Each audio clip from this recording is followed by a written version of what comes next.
And we are here live backstage at ALW. I'm sorry, Chris, we were in the middle of an interview earlier this evening where you were really interrupted. I do apologize, but you had a challenge issued to you from a newcomer, Mr. Franco Vargas, and we are here after the matchup. How do you think it went?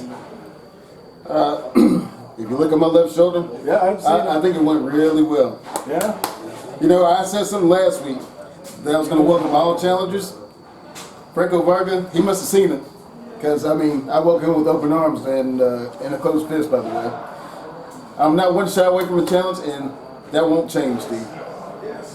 It's Daven, but it's okay. It happens. It's all right. Daven, with the accent over the A. But I'll let it slide. Anyways, champ, it was a hell of a match that you showed up. It was two big forces coming together there.